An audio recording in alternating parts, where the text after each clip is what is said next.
All right, guys. Something a little different today. You just forgive me.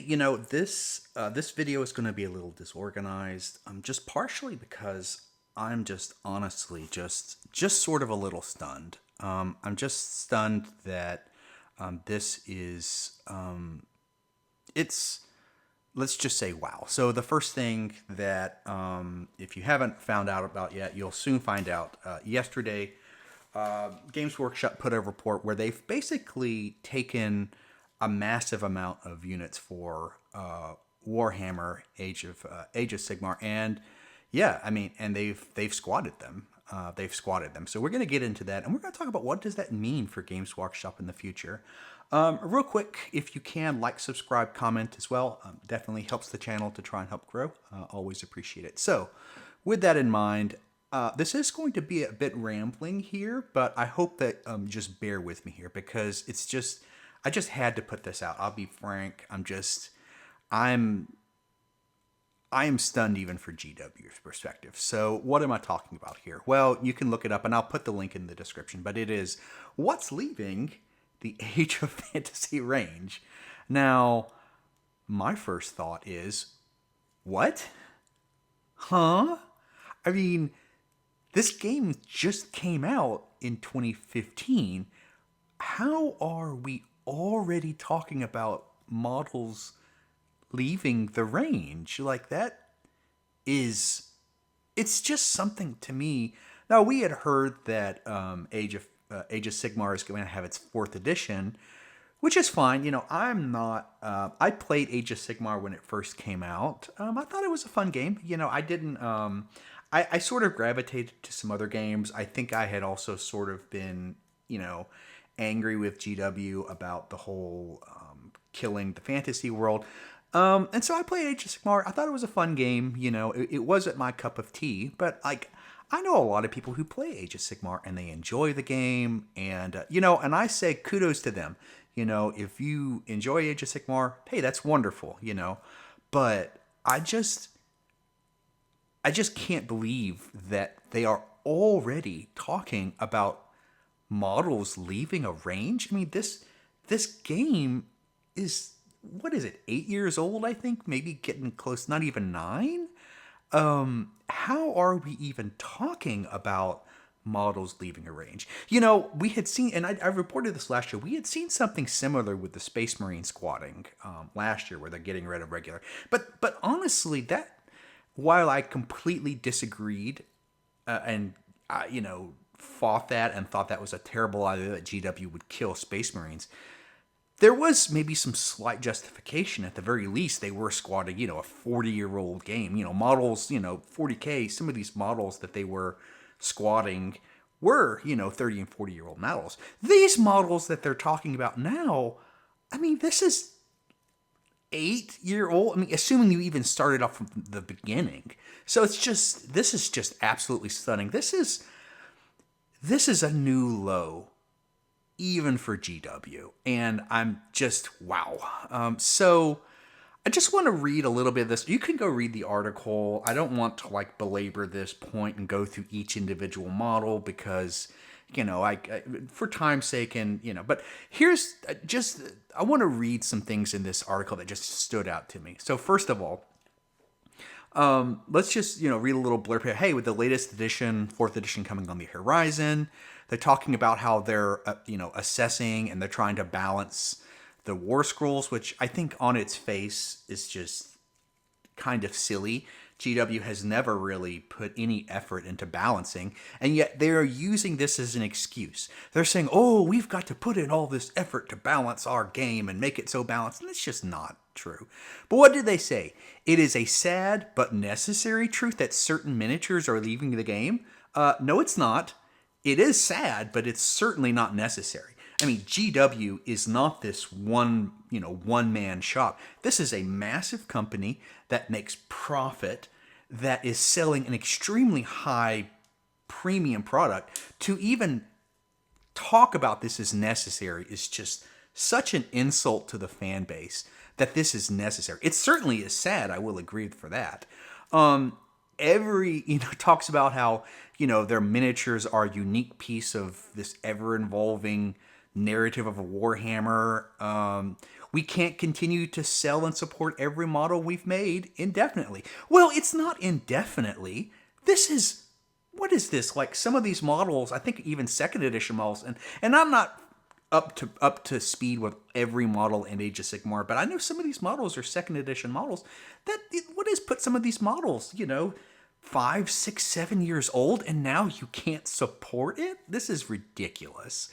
As we make new models, we're going to stop producing and featuring some older models. I mean, just like many, and look what they even say here, just like many of you, we will still treasure our collections of older miniatures, and we still want to be able to use them in games. Well, yeah.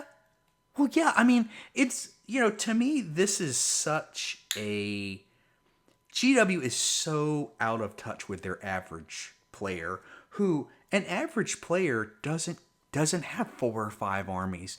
For an average player, it takes years to build an army, to paint an army, and like, all of a sudden, suppose this person was taking one of these armies and spent 2 years building this army, and they finally get it where they like it, and then they find out now that they've got, like a year left, 2025?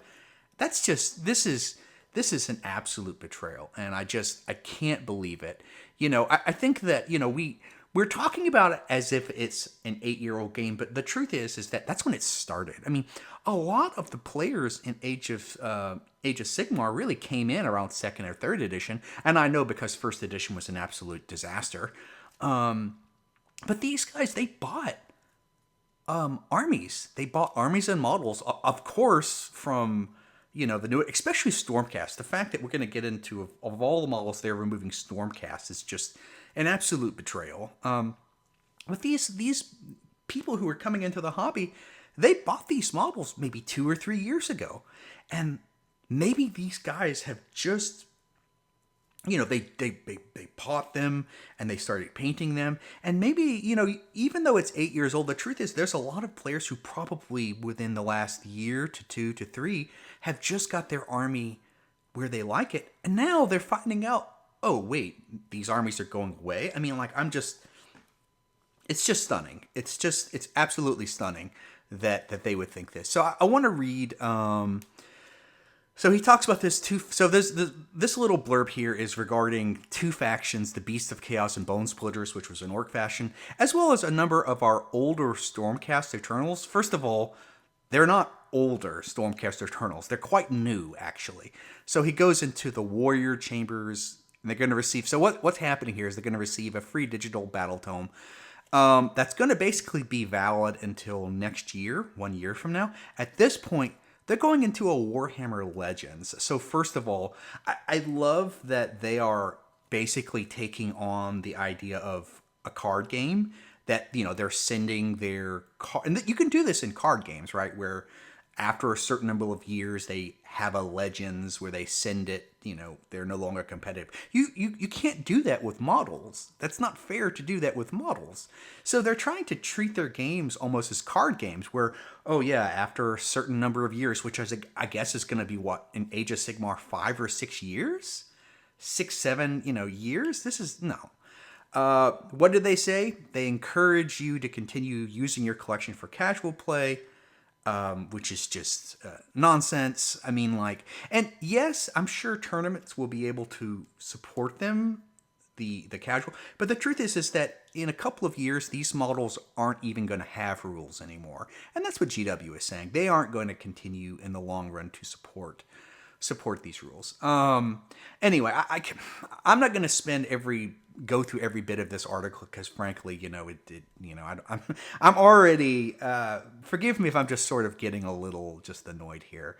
It's just fresh on me, and I had to do this because it's just fresh on me right now. So, but one thing as well that just, again, the orcs and their Skaven models and Servants of Chaos, and the truth is that some of these models, especially Skaven ones, which we'll get into, some of these models were older in the sense that they were Warhammer armies. But to kill Stormcast Eternals, which were a net new army for Age of Sigmar, is just stunning to me. And to talk about these Stormcast Eternals as being old, I mean, they have some Skaven models. They have some Orc models in here that I'd consider to be old. You know, I'll show you a couple of them. But Stormcast Eternals are not old. I did want to read one thing here. And this is just showing you how they're basically talking out of both sides of their mouth here. Let's talk about the Stormcast. It says we're going to begin with Sigmar's finest, the Stormcast Eternals,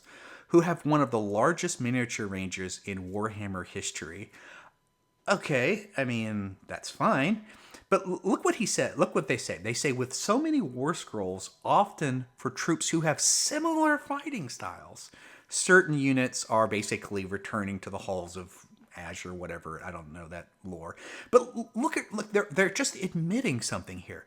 There's a lot of these Stormcast Eternals that have similar fighting styles, similar arms. Why couldn't they take? I mean, it makes complete sense for them to just, you know, to say, okay, the Stormcasts have a lot of individual units that are all very similar. The right thing to do is just to combine those units into the new rules, right?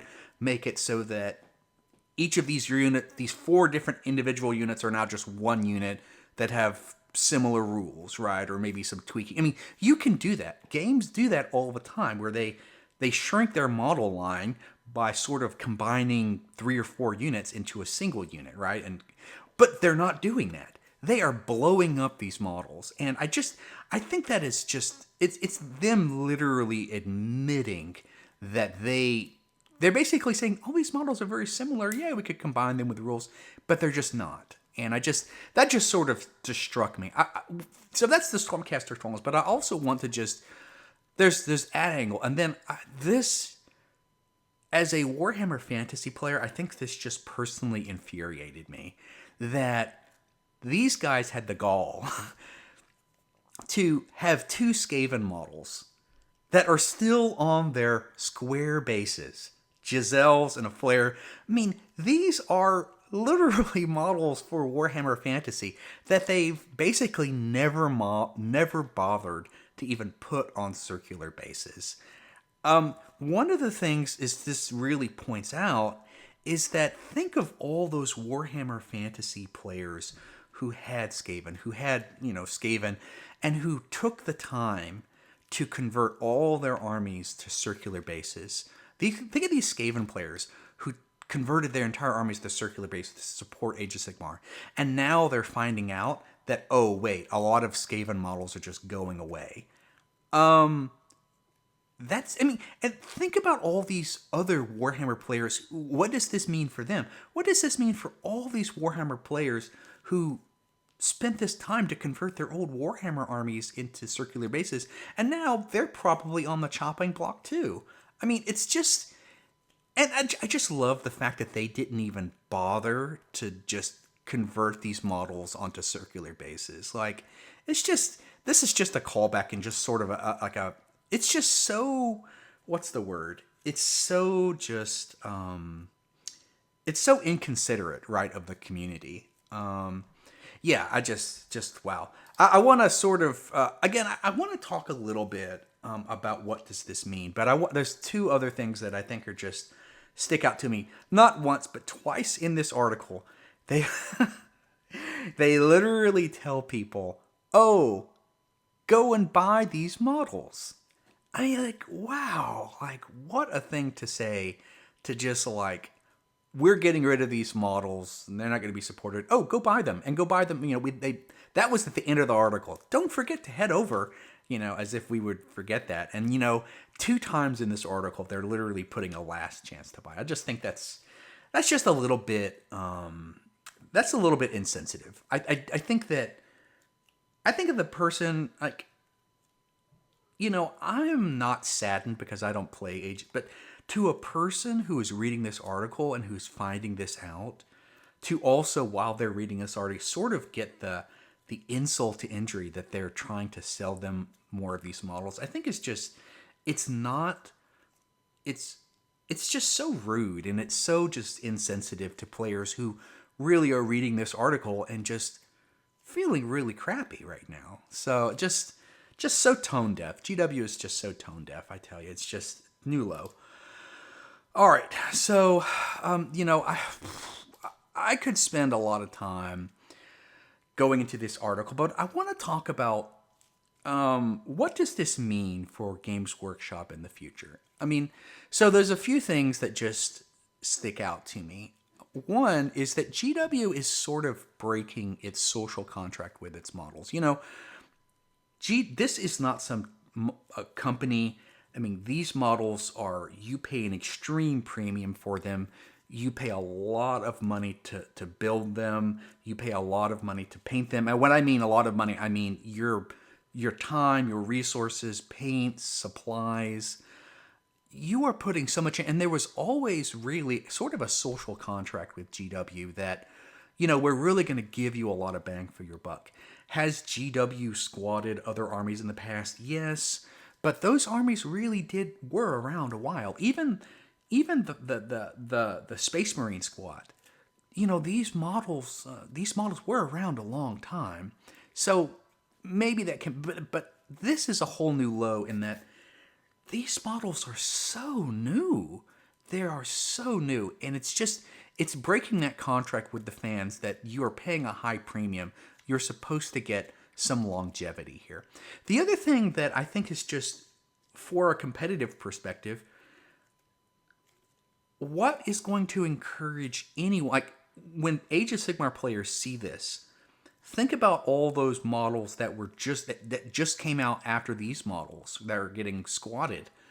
It's going to discourage people from buying those armies or buying those models. This is really going to probably put a real damper on the Age of Sigmar just variety of games, because no one is going to want to buy armies or buy models that are sort of older, thinking, well, these guys are going to go into a legend, in a few years from now, right? I mean, they're already doing these 3-year cycles for 4th edition. How many players are going to go into 4th edition saying, I don't want to buy these older armies because when 5th edition comes out, they're going to get squatted. So it's really going to hurt things. I can't go back to it. One of the things that I think that we're seeing with GW here is, first of all, in this particular comment, I think this is too short. If they would have done this, I don't know, maybe in 5th edition, they really should have waited until probably 6th edition, really 6 years from now.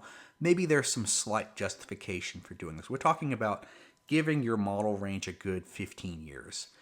So, but even if they did, I want to talk about just a bigger part, aside from just the abject laziness of them doing it right now.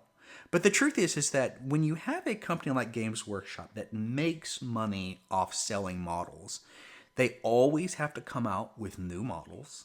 And those models have to be different, right? They have to be different. They have to do something new because that's how they're going to sell models. And what that means for their games is that they almost have to do this now. They have to constantly treat their games now like card games where they just send their models into some sort of bin, dustbin of history, right? They're calling it Legends, which, I think is... it's funny because I've seen card games use that word as well. So they're treating it like a card game. But it shows you something, that Games Workshop, as a player for Games Workshop, there is no future with Games Workshop games. You are really, as a person coming into Games Workshop, or the person who wants to expand their armies, you are really limited. You have to think about that now.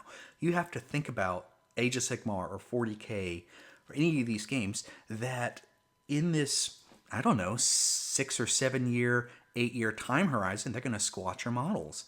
And that is, it's a game changer, right? You, as a player, if you're interested in Games Workshop games, you need to, at the very least, you need to think about that. But there's another option for you, luckily. And I have to talk about this because make the switch. What a better time to switch to one-page rules than now. I think that, I have to plug one-page rules because I don't want to see new players and existing players just come in, buy models, and then sort of know that they these models are going to go away in 4, 5, 6, 7, 8 years. So just, I want to encourage you, look at One Page Rules, a company and a game system that is model that they don't care. I mean, they sell models, but that's a minor part. Their primary way of making money is through a Patreon, through basically promoting their rules. And that means they don't have this really perverse incentive to always make these new models and then squat the older ones.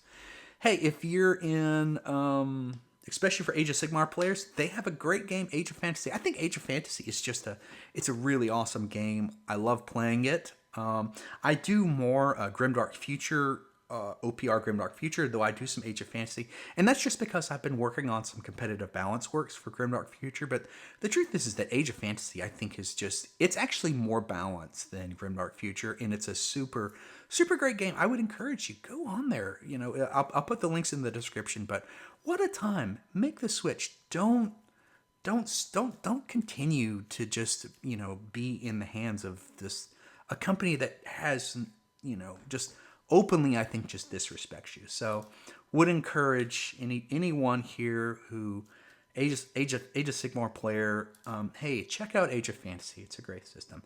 Hey, thanks everyone for watching. I appreciate it.